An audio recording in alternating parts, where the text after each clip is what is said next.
যেমন জুমার শুক্রবার জুমা সেটাকে ঈদের আমার উম্মতের জন্য জুমা এটাও এখানে কি অতিরিক্ত নামাজ আছে? জুমার নামাজ যা আছে অতিরিক্ত কোনো নামাজ নাই, কিন্তু এটাই অতিরিক্ত তসবিহ আছে নাই, কিন্তু এটা কি নবীজি বলেছে। সুতরাং জুমার নামাজ যেদিন আমরা পড়ি জুমার ভাগ ওটাও ঈদের। এরকম ঈদের দিন অসংখ্য আছে, আমি আজকে ওটার ব্যাখ্যা দিলাম। তাহলে বোঝা গেল শরিয়ার দৃষ্টিতে ঈদ হলো দুইটা, যেখানে অতিরিক্ত আমল করতে হয়। এর বাইরে আরো অসংখ্য গুরুত্বপূর্ণ বিষয় আছে যেগুলো ঈদের মর্যাদা রাখে। এর মধ্যে সবচেয়ে বড় ঈদ, সবচেয়ে গুরুত্বপূর্ণ ঈদ, ঈদে আজম আমি যে জন্য বলেছিলাম, ওটা হলো এই ঈদে মিলাদুন নবী সাল্লাল্লাহু আলাইহি ওয়াসাল্লাম। কেন এই আনন্দ, কেন এই ঈদ? রহমাতুল লিল আলামিন সাল্লাল্লাহু আলাইহি ওয়াসাল্লামের শুভ আগমনে আমরা কি খুশি না বেজার? শুধু খুশি না সবচেয়ে বেশি খুশি? এত খুশি যা পড়ে আর হয় না, ঠিক না? সুতরাং এই যে এত খুশি, মহা খুশি, এই জন্য এটা হলো ঈদে আজম। আমি আর আলোচনা করবো না। সেই ঈদে আজম পবিত্র, মহাপবিত্র ঈদে মিলাদুন নবী সাল্লাল্লাহু আলাইহি ওয়াসাল্লামের এই দিনে, এই শুভ মুহূর্তে আমরা এই দরবার শরীফে উপস্থিত হয়েছি, যেখানে মসজিদে নববীর আদলে সুন্নাহ অনুসরণে প্রতি সপ্তাহে নিয়মিত 3 দিন দর্শ হয়ে আসছে রেগুলার। তাইলে এই দরবার শরীফের ঈদে আজমের সাথে ঈদে মিলাদুন নবী সাল্লাল্লাহু আলাইহি ওয়াসাল্লামের ওই আনন্দের সাথে এই দরবার শরীফের আনন্দটা কিন্তু অবিচ্ছেদ্য। আলহামদুলিল্লাহ, আল্লাহ রাব্বুল আলামিন এতটুকু বোঝার, আমল করার এবং এর উপর কায়েম থাকার তৌফিক দান করুন। আমিন আমিন ইয়া রাব্বাল আলামিন। সম্মানিত উপস্থিতি, মাথা কাটার কিছু কথা বললাম, আলোচনা আর কাটালাম না। আপনারা কি রাগ করছেন? এবার আমরা ইনশাআল্লাহ হযরত পীর সাহেবের মূল্যবান আলোচনা দর্শ শুনব আদবের সাথে, এবং এই দরবারের আদব বরাবর অত্যন্ত সফিস্টিকেটেড, এটা আমি জানি, এটা মেনটেন করা হয় সেটা আমি জানি। সুতরাং আমরা যেন ওই দিকে সর্বোচ্চ গুরুত্ব দিয়ে সবসময় চেষ্টা করি, কারণ হযরত পীর সাহেব কিবলা তিনি হলেন এমন পর্যায়ে যার সাথে সর্বোচ্চ আদব রক্ষা করলে মদিনাওয়ালার সাথে সর্বোচ্চ আদব।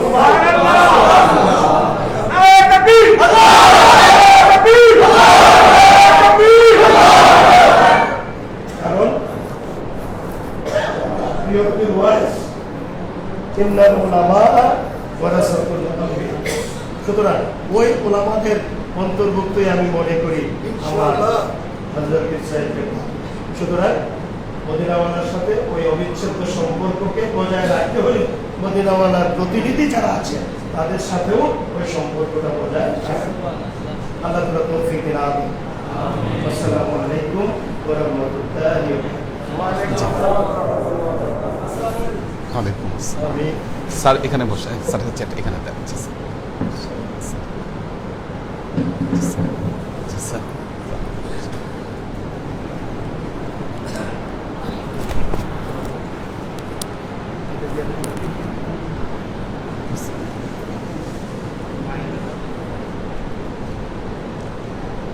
আলহামদুলিল্লাহ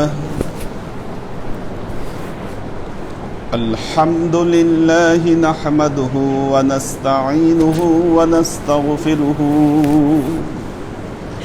ওয়া নু'মিনু বিহি ওয়া নাতাওয়াক্কালু আলাইহি ওয়া নাউযু বিল্লাহি মিন শুরুরি আনফুসিনা ওয়া মিন সাইয়্যাতি আ'মালিনা من يهد الله فهو المهتدي ومن يضلل فلن تجد له وليا مرشدا فنشهد أن لا إله إلا الله وحده لا شريك له ونشهد أن سيدنا وسندنا ونبينا محمدا صلى الله عليه وسلم الذي أرسله الله بالحق بشيرا ونذيرا وداعيا إلى الله بإذنه وسراجا منيرا. وقال الله تعالى في كلامه المجيد وفرقانه الحميد: ما كان محمد أبا أحد من رجالكم ولكن رسول الله وخاتم النبيين وكان الله بكل شيء عليما. إن الله وملائكته يصلون على النبي يا أيها الذين آمنوا صلوا عليه وسلموا تسليما. صلى الله على محمد صلى الله عليه وسلم. صلى الله على محمد صلى الله عليه وسلم. صلى الله على محمد صلى الله عليه وسلم. আল্লাহর আশিক ও সালেক বৃন্দ, স্যার এতক্ষণ ঈদে মিলাদুন নবী সম্পর্কে খুব চমৎকার আলোচনা করেছেন। যদিও অপপ্রচারের কারণে বর্তমান সময়ে এই বিষয়ে আমাদের সংশয় সন্দেহ আমাদের মনে দানা বেঁধেছে। এর আগে যখন জুমায় ঈদে মিলাদুন নবী সম্পর্কে আলোচনা করেছিলাম তখন 3টা প্রশ্ন করা হয়েছে। যারা অনুষ্ঠান দেখছেন তাদের মধ্যে থেকেই এই বিষয়টা এসেছে যে 3টি প্রশ্ন, যে ঈদে মিলাদুন নবী, নবী কখনো ঈদে মিলাদুন নবী পালন করেন নাই, সাহাবারা কখনো ঈদে মিলাদুন নবী পালন করেন নাই, তাহলে আমরা কেন এটাকে পালন করছি, এটা বেদাত কিনা? যুক্তি এটা তাদের। এবং একটা জিনিস মনে রাখবেন, যারা ঈদে মিলাদুন নবী নিয়ে কথা বলে, মিলাদ নিয়ে কথা বলে, আল্লাহর নবীর উপরে দরুদ পড়া নিয়ে কথা বলে, নামাজের পরে মোনাজাত নিয়ে কথা বলে, শবে বরাত নিয়ে কথা বলে, এরা সবাই একই সূত্রে গাঁথা। একটা জিনিস দেখবেন, মানুষের সামান্যতম ভুল পাইলে এরা লাফায়ে বের হয় কি, কিন্তু আমার নবীকে নিয়ে যখন বৈশ্বিকভাবে গালাগালি করে তখন এরা গর্তে গিয়ে লুকায়। বলেন এই ক্রাইসিস মোমেন্টে না তাদের কোনো বক্তব্য আছে, না তাদের কোনো রিয়াকশন আছে, না কোনো কিছু।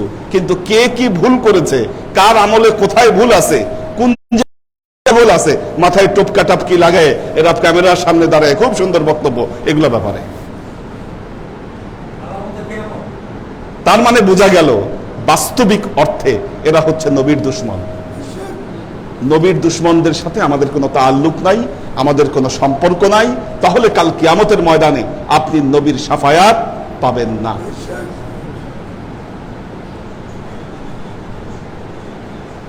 আল্লাহর আশিক ও সালেক বৃন্দ, দেখুন মিলাদুন নবী এটা সর্বপ্রথম পালন করেছেন স্বয়ং আল্লাহ।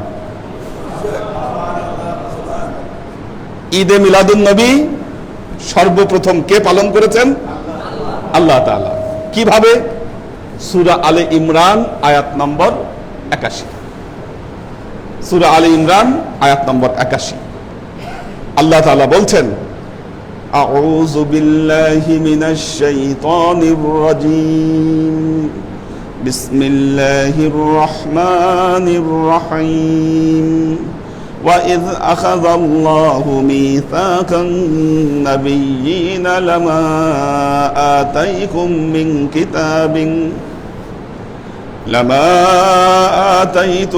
مِّن كِتَابٍ وَحِكْمَةٍ ثُمَّ جَاءَكُمْ رَسُولٌ مُصَدِّقٌ لِّمَا مَعَكُمْ ولتنصرنه قال أأقررتم وأخذتم على ذلكم إصري قالوا أقررنا قال فاشهدوا وأنا معكم من الشاهدين দেখুন আল্লাহ বলছেন ওয়াইদ, হে নবী আপনি স্মরণ করুন সেই ঘটনাকে, আপনি স্মরণ করুন সেই ঘটনাকে যখন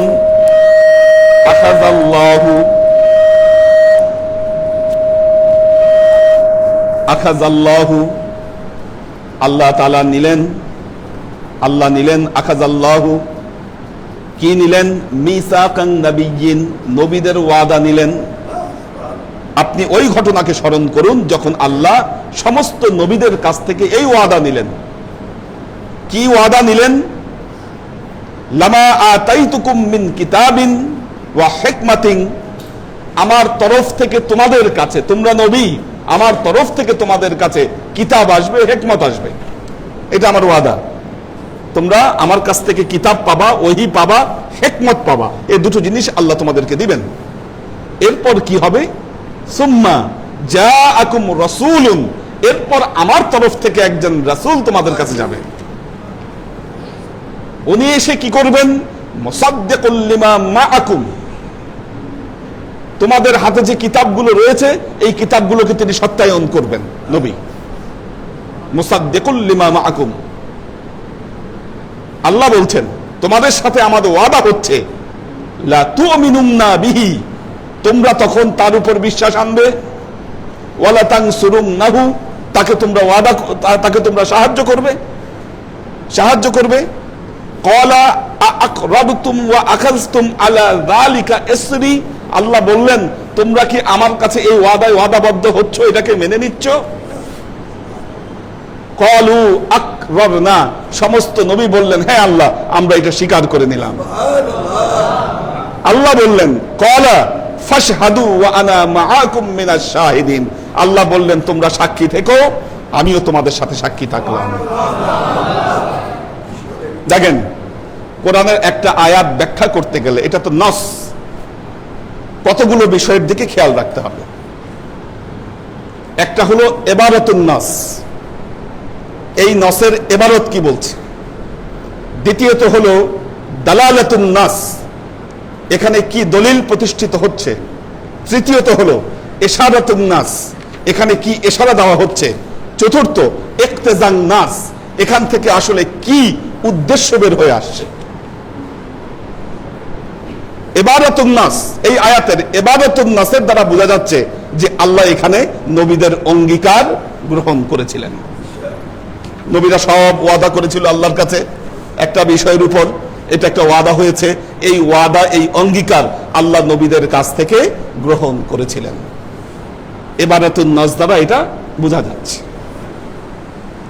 দালালাতুন নাস দ্বারা প্রতিষ্ঠিত হচ্ছে এটা একটা মাহফিল ছিল, ঠিক কিনা? মাহফিল ছিল এটা, যেখানে সব 1,24,000 পয়গম্বর উপস্থিত ছিলেন যারা দুনিয়ায় নবী হয়ে আসবেন। ওই মাহফিলের সর্দার মীর ছিলেন, সভাপতি ছিলেন স্বয়ং আল্লাহ।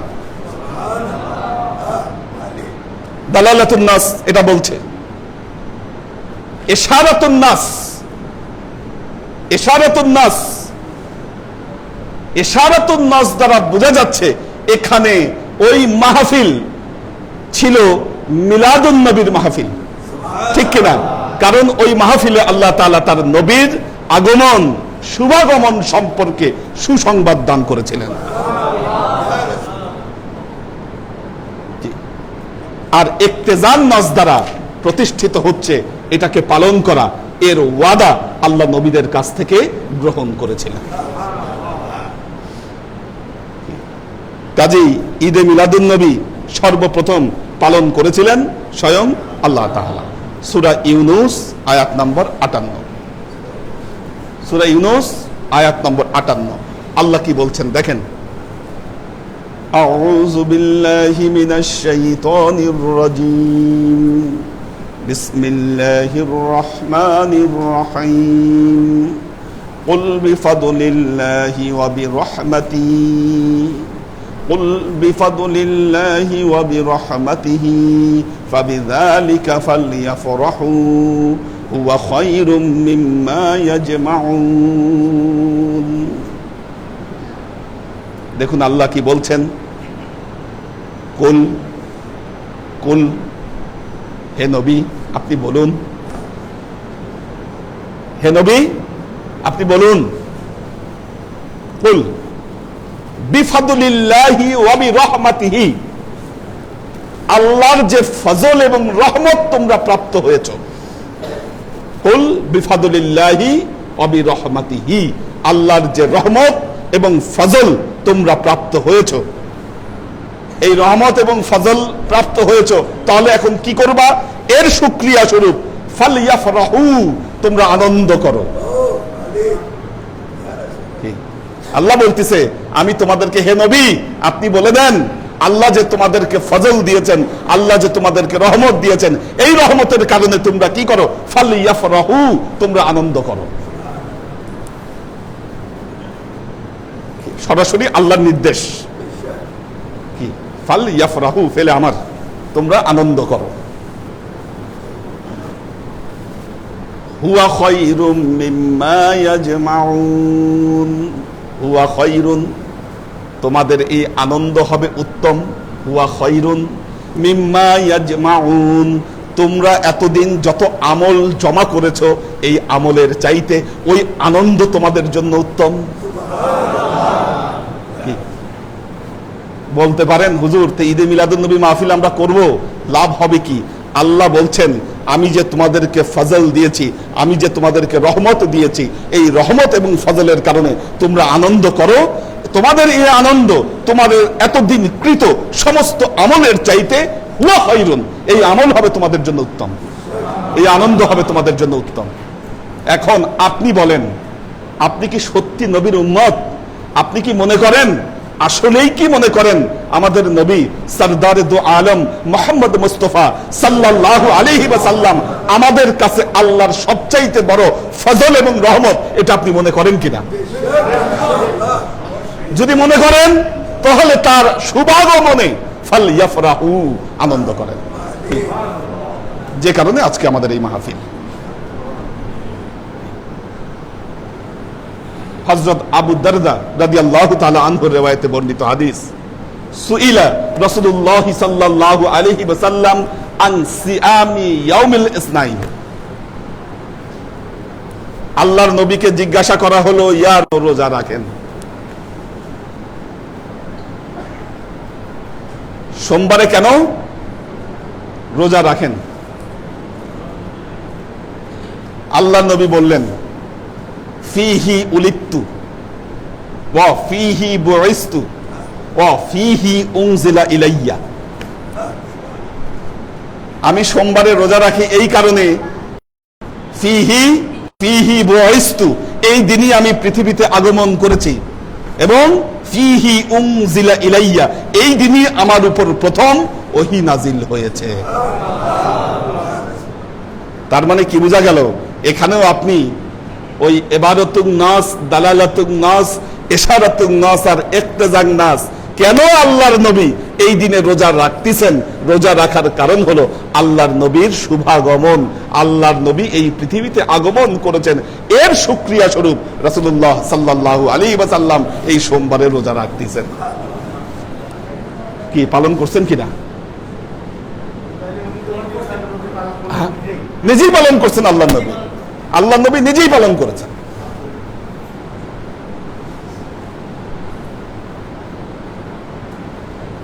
বদরুদ্দিন আইনি বুখারী শরীফের শরহ লিখেছেন, ইবনে হাজার আসকালানি ওনার বর্ণনা থেকেই বর্ণনা করেছেন, হযরত আব্দুল্লাহ ইবনে আব্বাস রাদিয়াল্লাহু তাআলা আনহু, হযরত আব্দুল্লাহ ইবনে আব্বাস রাদিয়াল্লাহু তাআলা আনহু, যিনি রাসুল মুফাসসিরিন ছিলেন, সমস্ত মুফাসসিরদের সর্দার, তায়েফে যার কবর আমরা জিয়ারত করে আসলাম, উনি তায়েফে আছেন, ইবনে আব্বাস রাদিয়াল্লাহু তাআলা আনহু, তিনি বলেছেন আমি স্বপ্নে দেখলাম কাকে? আবু লাহাবকে। আবুল আহাবকে স্বপ্নে দেখলাম। জিজ্ঞাসা করলাম, কেমন আছেন আপনি চাচা, কেমন আছেন? আবুল আহাব বলতেছে, ভাতিজা আমি ভালো নাই, সমস্যায় আছি, তবে হ্যাঁ একদিন খালি আমি ভালো থাকি, একদিন আমি ভালো থাকি, আমার তো কবরে আযাব হচ্ছে, আমি বহুত সমস্যায় আছি, খালি একটা দিন আমি ভালো থাকি। কোন দিন? সোমবার দিন। কেন সোমবার দিন কেন ভালো থাকেন? কি হয়েছিল? সোমবার দিন যখন আমি আমার ভাতিজার আগমনের সংবাদ শুনেছিলাম, আমি আঙ্গুলের ইশারা দিয়ে, আমার যে দাসী সোয়াইবা আমাকে এই সংবাদ দিয়েছিল, আমি আঙ্গুলের ইশারা দিয়ে বলেছিলাম, সোয়াইবা যা, তোকে আমি আজাদ করে দিলাম, তুই আমার ভাতিজা জন্মের সুসংবাদ দিয়েছিস, আমি তোকে আজাদ করে দিলাম। এই সোমবার কি হয়, আল্লাহ তাআলা আমার এই আঙ্গুল দিয়ে একটা ঝর্ণা বহায় দেয়, আর আমি ওটা দিয়ে পানি খাই, আমি শান্তি পাই।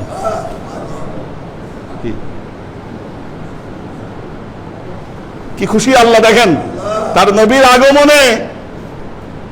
কি আবুল আহাব সারা জীবন শত্রুতা করেছে, কোরআনে যার ব্যাপারে অভিসম্পাদ দিয়ে আয়াত নাজিল হয়েছে, সে তার দাসী সোয়াইবাকে মুক্তি করে দেওয়ার জন্য আল্লাহ প্রতি সোমবারে তার আযাবকে লাঘব করে দেন।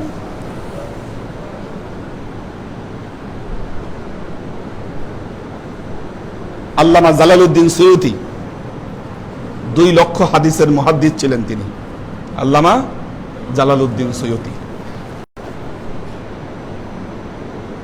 তিনি একটি হাদিস বর্ণনা করেছেন, আল্লাহর নবীর একজন আনসার সাহাবী, ওনার বাসায় তিনি গেলেন।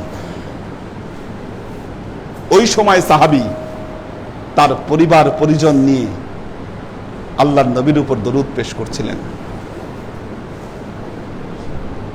পরিবার পরিজন নিয়ে আল্লাহর নবীর উপর দরুদ পেশ করছিলেন। আল্লাহর নবী জিজ্ঞাসা করলেন, কি করতেছিলা তুমি, কি করছিলে? বললেন, ইয়া রাসূলুল্লাহ, আমি আপনার মহব্বতে, আপনার শানে আমি আপনার উপর দরুদ ও সালাম পেশ করছিলাম। আল্লাহ নবী এতই খুশি হলেন, এতই খুশি হলেন, অসংখ্য দোয়া রাসূলুল্লাহ সাল্লাল্লাহু আলাইহি ওয়াসাল্লাম করলেন।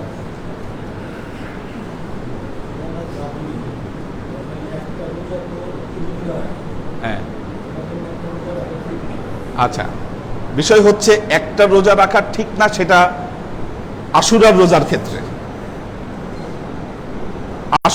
ক্ষেত্রে একটা রোজা রাখা ঠিক নয়। না, সোমবার আর বৃহস্পতিবার তো এটা যারা রাখতে পারবে, হ্যাঁ রাখা যাবে, সোমবার বৃহস্পতিবার, এটা আরবদের ট্র্যাডিশন। ওই কথাতেই আসছিলাম, এখন অবশ্যই রাখতে পারবেন, এখন ওই কথায় আসছিলাম।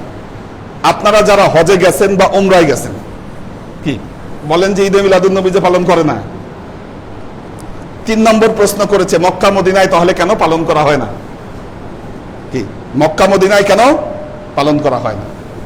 আচ্ছা, আপনারা যারা হজে গেছেন বা আপনারা যারা উমরায় গেছেন, সাক্ষী আছেন অনেকে, এই বছরও আপনারা দেখছেন সোমবার দিন আর বৃহস্পতিবার দিন কি হয়? সন্ধ্যার সময় দস্তরখান বসায় দেয়, দস্তরখান বসায় দেয়, আর মানুষকে ধরে ধরে নিয়ে গিয়ে ইফতারি করতে বসে। বেটা বসেন ভাই, বসেন ইফতারি করেন। কি রুটি, খেজুর, দই, কি কত কিছু জোর করে নিয়ে গিয়ে বসায়, বসে ভাই খান আমার কাছ থেকে খেজুর। এবং আপনারা যারা জান্নাতুল বাকিতে গিয়ে বসছেন, জান্নাতুল বাকিতে, ওখানে দেখবেন যে জান্নাতুল বাকিতে সব ওই ইফতার টিফতার নিয়ে যায়, আর কিছু লোকই যায় ওখানে যারা মদিনার স্থানীয় লোক, ওরা ওই টপকা টাপকি বেঁধে ওখানে নিয়ে যায়। জান্নাতুল বাকির মধ্যে যারা রোজা আছে তাদের সবাইকে ইফতারি বিতরণ করে। কেন? আল্লাহ নবীর শুভ আগমন। তাহলে এখন প্রশ্ন হচ্ছে, কেন আপনারা ধোকায় পড়তেছেন? কারা ধোকা দিচ্ছে আপনাদেরকে? কেন এই ধোকা? এক সময় যারা বাংলাদেশে জশ্নে জুলুস পালন করেছে, জশ্নে জুলুসের মিছিল করেছে যারা বাংলাদেশে, তারাই আজকে বলতেছে যে এটা পালন করা বেদাত। কেন? কোত্থেকে শিখলা যে এটা পালন করা বেদাত? কারণ বাংলাদেশে যারা মাদ্রাসা চালান, আপনারা জানেন অধিকাংশ মাদ্রাসা বিদেশি সহযোগিতা ছাড়া মাদ্রাসা চালানো সম্ভব না।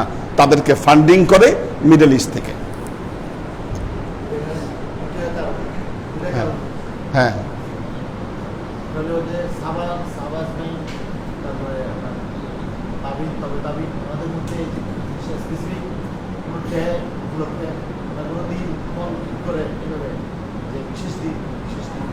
তো সোমবার বিশেষ দিন না কি? সোমবার বিশেষ দিন কিনা?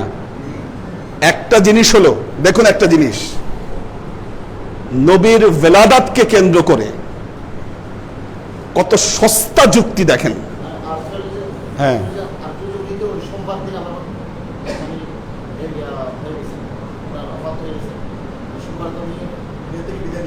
হ্যাঁ, আচ্ছা আচ্ছা, এখন বলি আমি, ওকে, আল্লাহ নবী সোমবারে বিদায় হয়ে গেছেন, ঠিক আছে, সোমবারে বিদায় হয়ে গেছেন, তাহলে আমরা মৃত্যু কেন পালন করছি না? তার মৃত্যু দিবস হিসাবে কেন ঈদ পালন করছি? কারণ আল্লাহর নবী সোমবারে রোজা রাখার কারণ হিসাবে যে তিনটা কারণ বর্ণনা করেছেন, সেখানে আমরা মৃত্যুর কারণ পাই নাই। আমরা ঈদ পালন করছি এই কারণে, কারণ আমরা সুন্নাহকে অনুসরণ করছি। আল্লাহর নবীর যে তিনটি যুক্তি, এই যুক্তির উপর আমরা প্রতিষ্ঠিত আছি। সেখানে বলাই হচ্ছে ফিহি উলিতু ওয়া উনজিলা ইলাইয়া। আর আল্লাহর নবীর মৃত্যুর ডেটটা নিয়ে অনেক মতপার্থক্য আছে।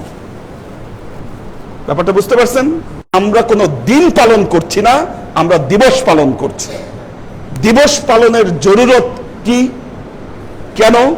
কারণ এই দিবসটাকে কেন্দ্র করে সারা পৃথিবীতে দেখবেন বিভিন্ন জায়গায় বিশেষ দিবসকে কেন্দ্র করে সেমিনার হয়, সিম্পোজিয়াম হয়, সেখানে ওই ব্যক্তিকে নিয়ে আলোচনা করা হয়। এখন দেখেন বাস্তবতা কোথায়? স্লোগান তুলেছে ঈদে মিলাদুন নবী পালন করা যাবে না। এই স্লোগান তুলে কি হয়েছে? মুসলমানদেরকে আগে ঘরবন্দি করছে, গত 10-20 বছর ধরে ঘরবন্দি করছে। এখন মুসলমানরা ঈদে মিলাদুন নবী আসলে তারা কোনো প্রোগ্রাম করে না, কিচ্ছু করে না। এটাকে বন্ধ করছে। বন্ধ করে দেখেন নবীরই জন্মের মাসে আজকে ফ্রান্স আল্লাহর নবীর ব্যঙ্গচিত্র পত্রিকায় বের করছে, কারণ জানে তো এগুলোকে চাবি মেরে ছেড়ে দেওয়া হয়েছে, এগুলোর আর কিচ্ছু নাই, নাই তো কিছু। এখন যা খুশি তা করা যায়। কি কোত্থেকে সৃষ্টি হলো এটা? আপনারা জানেন ওসমানিয়া খেলাফতের আমলে সুলতান সুলাইমানের সময় এই কাম আরেকবার করছিল ফ্রান্স। এই কাজ আবারও করছিল। তখন ফ্রান্সের যে রাষ্ট্রদূত, তাকে ডেকে কড়া ভাষায় এমন মেসেজ দেওয়া হয়েছে, যদি এটাকে প্রত্যাহার না করা হয় তাহলে আক্রমণ করা হবে ফ্রান্স। আজকে তো মুসলমানদের ওই কেটে দিছে, আজকে নাই কিছু, নাই, আগেই বন্ধ করছে এগুলো। আর যারাই এক সময় পালন করছে তারা আজকে কেন বেদাত বলে? ঘটনা হলো অন্য জায়গায়। কারণ এই যে মৌলানাগুলো আছে, এরা মিডল ইস্টের ভিক্ষার টাকায় এরা চলে, মিডল ইস্টের ভিক্ষার টাকা এরা চলে। ওখান থেকে ভিক্ষা আনতে না পারলে এদের প্রতিষ্ঠানগুলো একটা দিনও চলবে না। এখন যখন যায় বাবার কাছে ভিক্ষা আনতে, বাবা ভিক্ষা দেন, হ্যাঁ ঠিক আছে তোরে ভিক্ষা দিব, শর্ত আছে একটা, তোরে ভিক্ষা দিব ঠিক আছে, তোর মাদ্রাসায় মিলাদ পড়তে পারবি না, শর্ত এটা, মানবি? কি তোর মসজিদ গুলাতে মিলাদ পড়তে পারবি না, যদি মানিস তোরে দিব ভিক্ষা। মাওলানা ওনার তো টাকা দরকার, কি আচ্ছা আপনি যা বলেন তাই। কি এই টাকা খাওয়া যখন থেকে এরা শুরু করছে, তখন থেকে এরা এর বিরুদ্ধে অবস্থান নিয়েছে। এটা আমাদের উপর জাস্ট একটা কালচারাল আগ্রাসন ছাড়া আর কিচ্ছু নয়। এটা একটা কালচারাল আগ্রাসন মাত্র। আমাদের স্যার, উনি ইসলামিক হিস্ট্রি অ্যান্ড কালচারের প্রফেসর, উনি ঢাকা বিশ্ববিদ্যালয়। স্যার জানেন এই বিষয়গুলো কিভাবে, কোত্থেকে, কিভাবে এর উৎপত্তি, কিভাবে বিশদ গবেষণা স্যারের এই বিষয়ের উপরে আছে। আজকে যখন ওসমানিয়া খেলাফতের পতন ঘটাতে পেরেছে, কারা পতন ঘটিয়েছে? ব্রিটিশ এবং আমেরিকানরা।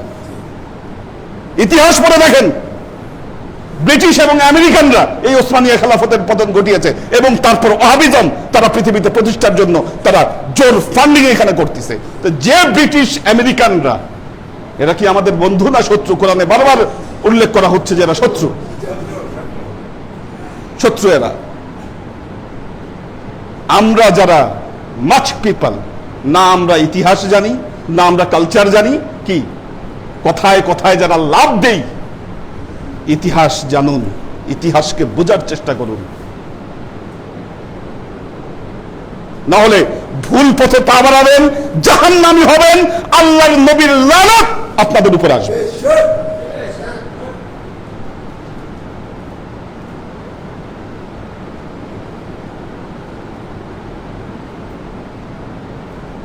আজকে এত বড় সাহস পায় কিভাবে ফ্রান্স? এতদিন পেল না, কি হলো আজকে এই সময় এসে যে সে এত বড় সাহস পেল? উস্কানিমূলক। কারণ জানে মুসলমানদেরকে এমন চাবি মেরে দিছে কি এখন আর এদের মুখ দিয়ে কথা বের হবে না। আল্লাহ আমাদেরকে এগুলো ফিতনা থেকে, এগুলো ফিতনাবাজ থেকে আল্লাহ আমাদেরকে মুক্তি দান করুন।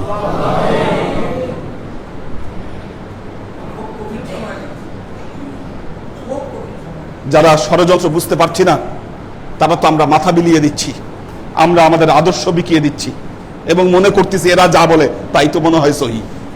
কারণ এদের পিছে ফান্ডিং দেওয়ার কোটি কোটি টাকা এদের ফান্ডিং হচ্ছে, এই ফান্ডিং এর দ্বারা মিডিয়াগুলো তারা দখল করে দিচ্ছে। আপনি দেখেন ইউটিউব, ফেসবুক খুলেন, দেখবেন যে এদের লক্ষ লক্ষ ভিডিও। আমি আজকে মেসেজ দিচ্ছি, আজকে হয়তো এটা প্রচারিত, আমার এটা কয়জন দেখবে, এটার বিপরীতে তারা লক্ষ লক্ষ ভিডিও দিয়ে রাখছে। আজকে ইয়াং জেনারেশন এরা কিছু জানতে গেলে ইউটিউব সার্চ করলে ওগুলো আসে, কারণ তারা এটার পিছনে অনেক ডলার ব্যয় করে এটাকে বুস্টিং করে রাখছে। ওরা কোত্থেকে আসে টাকাগুলো দেখুন। হ্যাঁ, সেটাই, অনেক কিছু তাদের সবকিছু সাজানো গোছানো। এই ব্রেন আসছে তাদের ইহুদিদের থেকে। ভাত দিয়ে খাইতে হয় কি এটার জন্য কোনো যুক্তি আছে? হাদিসে কি লেখা থাকতে হবে? এখন কই হাদিসে তো কোনো লেখা নাই, কোনো হাদিসে স্পষ্ট ভাবে যে ডান হাত দিয়ে ভাত খাইতে হবে। তাহলে আমি ভাত এমনি খাবো কি? খান কুকুরের মতো ভাত? ন্যাচারাল থিং, হাত দিয়ে ভাত খাবেন কি? হাত দিয়ে ভাত খাইতে হবে। আপনি নবীর উম্মত, দুনিয়ার শত বিষয় নিয়ে আপনি লাফাচ্ছেন, হাজার বিষয় নিয়ে আপনি লাফান, হাজার বিষয় নিয়ে অনুষ্ঠান করেন, সেমিনার করেন, সিম্পোজিয়াম করেন, নবীর বিষয় আসলে মুখের মধ্যে কষ্টেপ মারেন। কেন? সর্বনাশ, বেদাত হয়ে যাবেন, মুখ খোলা যাবে না। কত আহাম্মক এই উম্মত! এরা কি নবীর উম্মত? ইম্পসিবল ভাই, এটার জন্য কোনো যুক্তি লাগে না।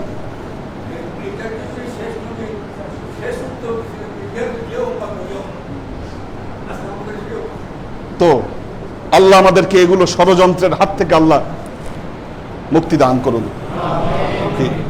এগুলা করে পিছায় রাখতে পারছে মুসলমানদেরকে? কি পারবে না, কখনো পারবে না। ওয়ালা তাহিনু ওয়ালা তাহজানু ওয়া আনতুমুল আ'লাউনা ইন কুনতুম মুমিনিন। আল্লাহ বলেছেন তোমরা অবশ্যই, তোমরা ওয়ালা তাহিনু, তোমরা নিরাশ হয়ো না, ওয়ালা তাহজানু, তোমরা দুশ্চিন্তাও করো না, ওয়া আনতুমুল আ'লাউনা ইন কুনতুম মুমিনিন, অবশ্যই অবশ্যই তোমরা উপরে উঠবে যদি তোমরা মুমিন হয়ে থাকো। আল্লাহ আমাদেরকে মুমিন হওয়ার তৌফিক দান করুন। যারা এই ঈদে মিলাদুন নবীকে কেন্দ্র করে এই মাহফিলগুলো আয়োজন করেছেন, আজকের দিনে এটা নিয়ে আমার 3টা মাহফিল। ঈদে মিলাদুন নবীকে কেন্দ্র করে আজকের দিনে এটা 3টা মাহফিল। এর আগে 2টা উনি আয়োজন করছে, 2 জায়গায় সেরে এই 3 নম্বর মাহফিল এটা। গতকাল 2টা গেছে। যারা এর সাথে সম্পৃক্ত কি দেখুন, নিঃসন্দেহে জানবেন নবীর কাছে এগুলোর সব খবর আছে। বিশ্বাস করেন? কি বিশ্বাস না করলে আপনি বেঈমান। আল্লাহ নবী বললেন তোমরা বেশি বেশি আমার উপর দরুদ পড়বে, কারণ তোমরা যে দরুদ পড়বে এই দরুদ আমার কাছে পাঠিয়ে দেওয়া হয়। আল্লাহ নবীর এক সাহাবী বললেন কাইফা ইউরাদু ইলাইকা সালাওয়াত ইজ আরমাইতা, কেমনে আপনার কাছে দরুদ যাবে? আপনি যখন ইন্তেকাল করবেন, কবরে গেলে তো কবরে পচে গলে আপনি কবরে মিশে যাবেন, তা কিভাবে আপনার কাছে দরুদ পৌঁছায় দিবে? আল্লাহ নবী বললেন ইন্নাল্লাহা হাররামা আলাল আরদি আন তাকুলা জাসাদুল আম্বিয়া, আল্লাহ নবী বললেন আল্লাহ এটা জমিনের উপরে হারাম করে দিয়েছেন, এই জমিন কোন নবীর দেহকে ভক্ষণ করতে পারবে না।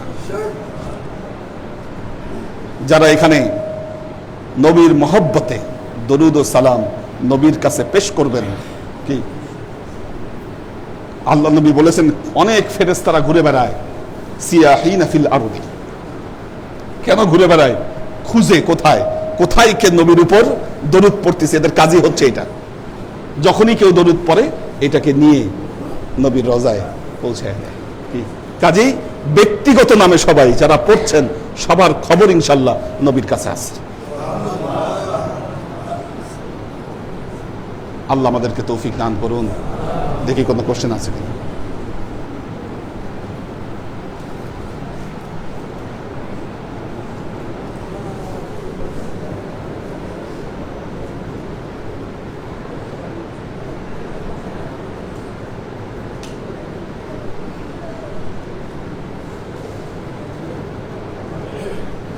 আজকে শুধু কোশ্চেন দেখে যাচ্ছি আছে কিনা, এই জন্য সবার নাম বলছি না।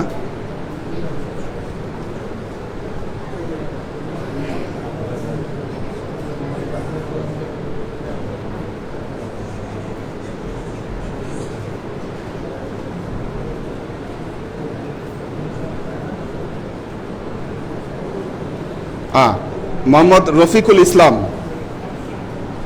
রফিকুল ইসলাম একটা প্রশ্ন করেছেন, হুজুর ঈদে মিলাদুন নবীর বিরোধিতাকারীরা কি মুয়াবিয়ার অনুসরণ করে? দেখুন, একটা পর্যায়ে ইসলামের দুটো ধারার তৈরি হয়েছিল। সহজ হিসাব, একটা হলো দামেস্কপন্থী ইসলাম, একটা হলো মদিনাপন্থী ইসলাম। সোজা কথা, এটা ইতিহাস দ্বারা শতসিদ্ধ। দুটো ধারা, একটা হলো দামেস্কের ধারা, কি একটা হলো মদিনার ধারা। মদিনার ধারার ধারক বাহক ছিলেন নবীর আহলে বাইত। কি মদিনার ধারার ধারক বাহক ছিলেন আহলে বাইত। আমরা সেই ধারার অনুসারী। আর দামেস্কপন্থী ইসলামের ধারক বাহক যারা ক্ষমতা নিয়ে মারামারি করছেন, নাম উল্লেখের দরকার নাই, ইতিহাস খুললেই পাবেন কারা। যারা ক্ষমতার জন্য কাটাকাটি করছেন, গলা কাটছেন, জবাই করছেন, খুন খারাপি করছেন, এরা হচ্ছে এই দামেস্কপন্থী ইসলামের ধারক। কাজেই এর বিরোধিতা যারা করে তারা দামেস্ক ইসলামের ধারক। তারা, আমরা মদিনাওয়ালা ইসলামের ধারক।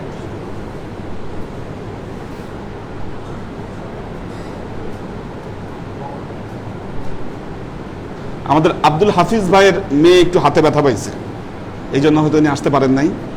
সবাই দোয়া করবেন, উনি দোয়া চেয়েছেন।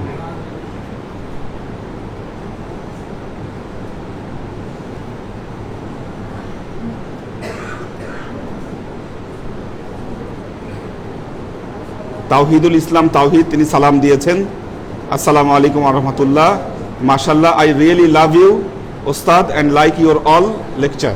দেখ, আলহামদুলিল্লাহ, আল্লাহ রহম করুন।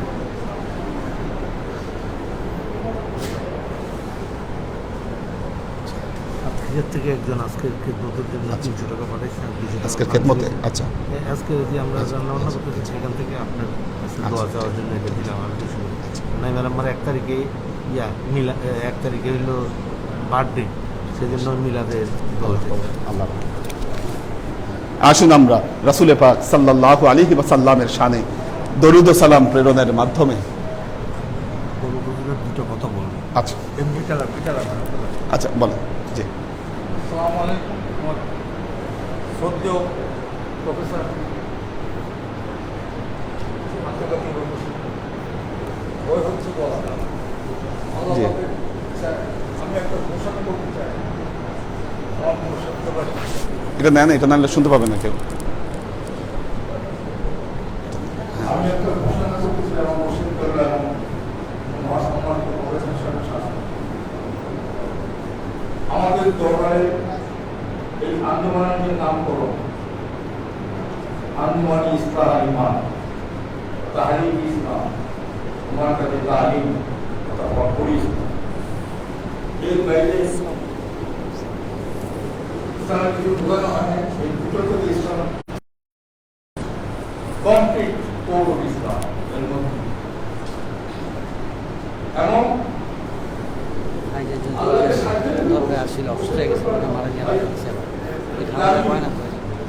মহান আল্লাহ পেয়ারা আমি রসুলের সাল্লাল্লাহু ইউনিতে এই নামকরণ করেছি এই নামকরণ করেছি সাধারণ নাম এই বর্তমান নামের ছিলেন এই দরবার প্রতিষ্ঠিত এবং আল্লাহকে সাক্ষী রেখে ওনার সময় 76 এ হজের সময় এবং অন্যান্য সময় সাতক্ষীরার আসলে বলবো আগামী 12 তারিখ হজের থেকে ফিরে আসছি প্লেনে বসছি আমার পাশে হুজুর করলো বসা আমাকে বলতেছে প্লেন ছাড়বে আমার সামনে মিলাদের জন্য কিছু খেদমত নুরুল ইসলাম তুমি তো খুব ফল দিতেছ কখন ঢাকায় এয়ারপোর্টে ছাড় না পেয়ে কখন তোমার আত্মীয় স্বজন তোমার স্ত্রী তাকে তোমাকে ওয়েলকাম করবে তুমি একজন হাজি সাহেব হিসেবে তাদের সামনে আলোকিত হবা এইসব ফল দিতেছ তুমি কি জানো তুমি জানো তোমার কাঁধের পাশে ইবলিস শয়তান দাঁড়ায় আছে তোমার হজের লকেটটা ছিনিয়ে নেওয়ার জন্য সে তোমাকে হাজি করে ফিরতে দেবে না এই জন্য সে এখানে দাঁড়িয়ে আছে তুমি জানো এই সামনে হতো আল্লাহ তোমাকে রক্ষা করবে তোমার মনে তোমার কাছে আসসালামু আলাইকুম ওয়া রাহমাতুল্লাহি ওয়া বারাকাতুহু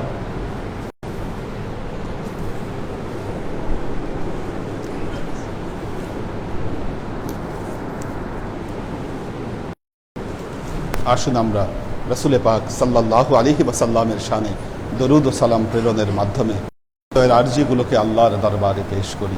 ওয়া আশরাকাল বদরু আলাইনা ওয়াক্তাফাত মিনহুল বুদুর مثل حسنك ما رعينا قط يا وجه السرور صلى الله على محمد صلى الله وسلم صلى الله على محمد صلى الله عليه وسلم صلى الله على محمد صلى الله عليه وسلم يا حبيبي يا محمد يا عروس فخين يا مؤيد يا ممزد يا إمام القبلتين صلى الله على محمد صلى الله عليه وسلم صلى الله على محمد صلى الله عليه وسلم صلى الله على محمد صلى الله عليه وسلم ما رعينا عيسى حناد بالصور إلا إليك والغمام هلك ظلت والملا صلوا عليه صلى الله على محمد صلى الله عليه وسلم صلى الله على محمد صلى الله عليه وسلم صلى الله على محمد صلى الله عليه وسلم وصلوات الله أحمد عدة أحرف الصدور أحمد الهدي محمد سيد وجه المنير صلى الله على محمد صلى الله عليه وسلم صلى الله على محمد صلى الله عليه وسلم صلى الله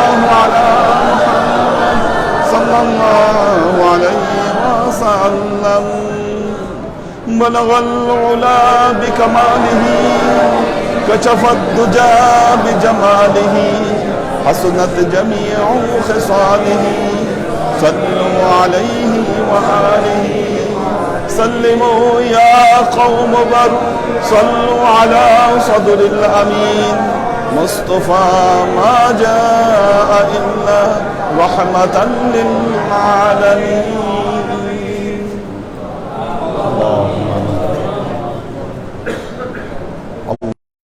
على محمد وعلى آل محمد كما صليت على إبراهيم وعلى آل إبراهيم إنك حميد مجيد اللهم بارك على محمد وعلى آل محمد كما باركت على إبراهيم وعلى آل إبراهيم إنك حميد مجيد ربنا ظلمنا أنفسنا وإن لم تغفر لنا وترحمنا لنكونن من الخاسرين ربنا آتنا في الدنيا حسنة وفي الآخرة حسنة وقنا عذاب النار ربنا لا تزغ قلوبنا بعد إذ هديتنا وهب لنا من لدنك رحمة إنك أنت الوهاب اللهم إنك عفو تحب العفو فاعف عني غفور رحيم الودود اللهم نور قلوبنا بنور الإيمان ونور قلوبنا بنور الإسلام ونور قلوبنا بنور الإحسان وزين أخلاقنا بنور محمد صلى الله عليه وسلم اللهم إنا نسألك علما نافعا رزقا واسعا عملا مقبولا شفاء من كل داء قلبا خاشيا ذهنا ذاكرا إيمانا كاملا توبة قبل الموت راحة عند الموت ونزاة بعد الموت اللهم إنا نسألك رحمتك في كل درجة فلاح في كل أمر ونعوذ بك من الشرك والشك والنفاق والبدعة ومن كل وسوسة الشيطان يا الله يا رحمن يا مالك আমরা এতক্ষণ তোমার দরবারে ইয়া আল্লাহ ঈদে মিলাদুন নবী উপলক্ষে আমরা এতক্ষণ তোমার দরবারে যে সমস্ত আমলকে উপস্থাপন করলাম এই আমলগুলোকে আল্লাহ তুমি কবুল করে নাও এই আমলের যাজা আমাদের প্রিয় নবী হযরত মুহাম্মদ মুস্তাফা সাল্লাল্লাহু আলাইহি ওয়াসাল্লামের কাছে পৌঁছে দাও আল্লাহ আমাদের নবীর পরিবারবর্গের কাছে তুমি এর চাচাকে পৌঁছে দাও আমাদের নবীর সাহাবায়ে কেরামের তুমি এর চাচাকে পৌঁছে দাও এই দুনিয়ার সমস্ত আম্বিয়ায়ে কেরাম সাহাবায়ে কেরাম তাবেঈন তাবেঈন ওয়ালি আউলিয়া গাউস কুতুব আমাদের মা বাবা ভাই বোন আত্মীয় স্বজন এই দরবার থেকে যত পীর ভাই বোন চলে গেছে সবার রূহে আল্লাহ তুমি এর চাচাকে পৌঁছে দাও তুমি তোমার হাবিবের ওসিলায় আমাদের সবাইকে কবুল ও ক্ষমা করে দাও আমাদের জীবন থেকে সমস্ত অভাব অভিযোগ বালা মুসিবত দুঃখ কষ্ট রোগ শোককে দূরীভূত করে দিয়ে দৃঢ় হস্তে তোমার দ্বীনের খেদমতের তৌফিক তুমি করার তৌফিক তুমি আমাদেরকে দান করো আল্লাহ আমরা যেন আমাদের প্রিয় নবীর সম্মানকে তুলে ধরবার জন্য আল্লাহ আমাদের সর্বশক্তি দিয়ে আমরা কাজ করতে পারি সে তৌফিক তুমি আমাদেরকে দান করো আল্লাহ তুমি আমাদের সবাইকে আল্লাহ তোমার নবীর মুহিব তোমার নবীর আশিক হিসাবে আল্লাহ তুমি কবুল করে নাও আল্লাহ কাল কিয়ামতের ময়দানে নবীর সাথে যেন আমরা দেখা করতে পারি আল্লাহ তুমি সে তৌফিক তুমি আমাদেরকে দান করো তুমি আমাদেরকে এমন কাজ করাও আল্লাহ যে কাজ তুমি ভালোবাসো যে কাজ করবার নির্দেশ তোমার নবী দিয়ে গিয়েছেন আল্লাহ আমরা যেন এগুলোকে বুঝতে পারি এবং এগুলোকে আমাদের জীবনে প্রতিষ্ঠা করতে পারি সে তৌফিক তুমি আমাদেরকে দাও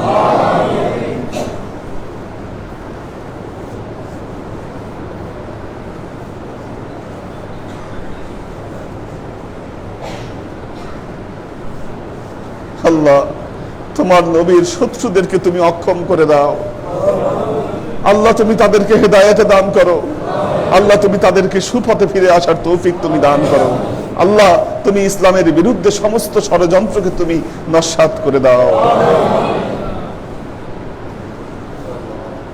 সুবহান রাব্বিকা রাব্বিল ইজ্জাতি আম্মা ইয়াসিফুন সালামুন আলাল মুরসালিন ওয়ালহামদুলিল্লাহি রাব্বিল আলামিন ওয়াজআল আখিরু কালিমাতিনা ইনদাল মাউত লা ইলাহা ইল্লাল্লাহু মুহাম্মাদুর রাসূলুল্লাহ সাল্লাল্লাহু আলাইহি নামাজের পরে তাবারক ভিতরে বলে দেন আর সুজন স্যারকে দিয়ে উপরে চলে